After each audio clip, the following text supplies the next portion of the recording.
guys, I'm Mike and welcome to zedcargarage. On this episode, we are going to take the stereo out of that Corvette and put it into this 300. It should be fun. Alright, so let me explain what we're going to do. So I've got this set of MB Quart separates. These are going to be going into the front doors. I've also got this wiring harness adapter. This should go from the factory Nissan wiring harness, and I will solder that into the harness of my stereo that's coming out of the Corvette. This I got just because Amazon seemed to be recommending it. I don't know anything about the stereo in the 300ZX yet. This is an antenna adapter, and then also I've got these really cool panels that will screw onto the door.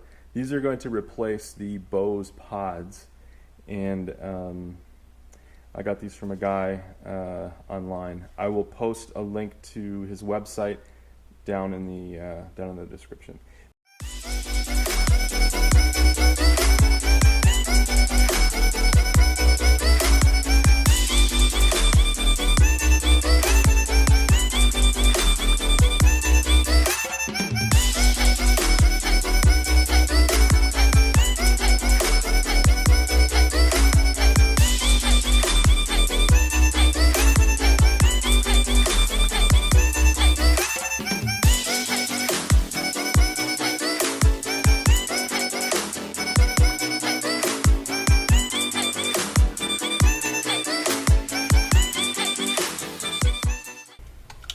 This harness is done, so we got everything, all the connections have heat shrink on them, and then on these I also just put some heat shrink on the ends just so these wires, if they happen to touch anything, won't short out the internal amplifier of the radio, just in case I still want my rear channels to work someday. So yeah, this is done. Okay, so the next thing I want to do on the factory stereo unit, before I remove the lower speaker module and the stereo, is I want to see roughly what's the distance from this mounting tab to the faceplate. So I'm going to take my calipers here and get that measurement.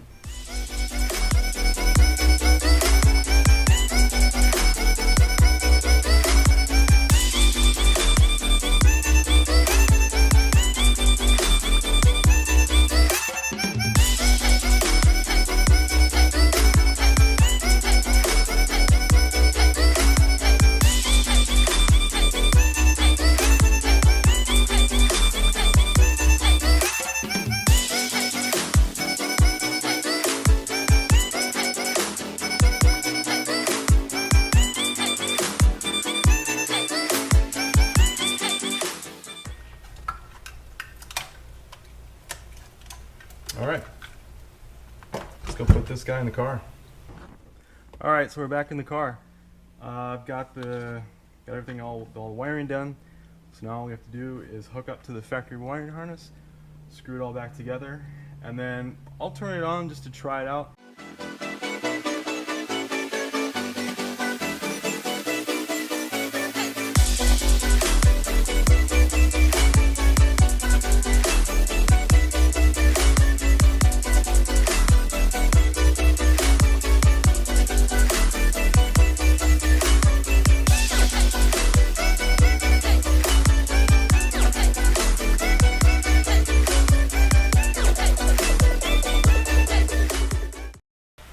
Get started tearing this door panel apart. We got some screws, 2 screws in the handle here.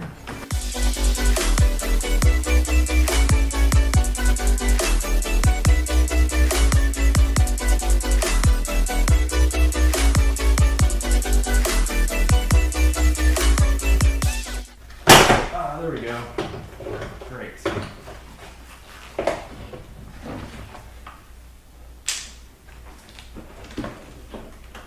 Feed the seatbelt through there, and we got it. Nice. I did a fair amount of work off camera, and this is what I came up with. So this is the baffle that I bought off the internet, and then I disassembled the Bose module and basically used the back half. So now I've got a nice sealed enclosure. And then what I did was I made some countersunk holes that match up with all of the bosses on the enclosure. So now I can basically screw these two halves together. And this will fit nicely in the door, be sealed up. Because the problem with the door panel is it's got a bit of a complex contour, and so this panel by itself will not seal. I'm about to drill into my door panel, which is something I said I'd never do, but there just isn't a good way to mount these tweeters, unfortunately. And mounting it basically right here is going to look the best, have the best imaging. Pretty much everywhere else is going to be a compromise. So I'm going to do it on camera and hope for the best. I've already done one, actually. I found going to the back side worked out really well. The key is just to let the hole saw. Just want to let the hole saw do the work. Don't want to push and stretch out the vinyl. So here we go. Oh, by the way, this is a 2-inch hole saw.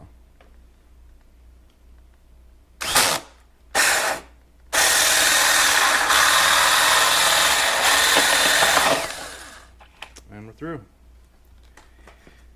Pretty quick. You can see it did not tear the vinyl at all. So overall that was pretty good. So this is what it looks like with the tweeter cup sort of sitting in the hole. So over on the passenger side, I discovered that there's enough room to mount the crossover up on the baffle.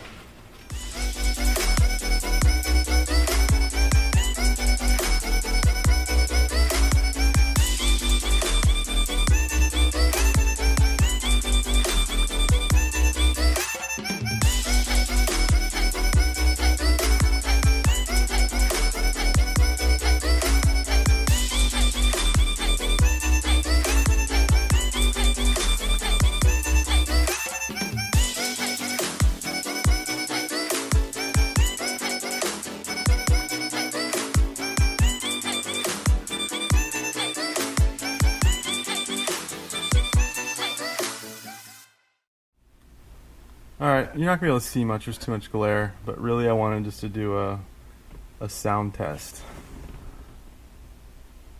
So let's turn it up a little bit and play.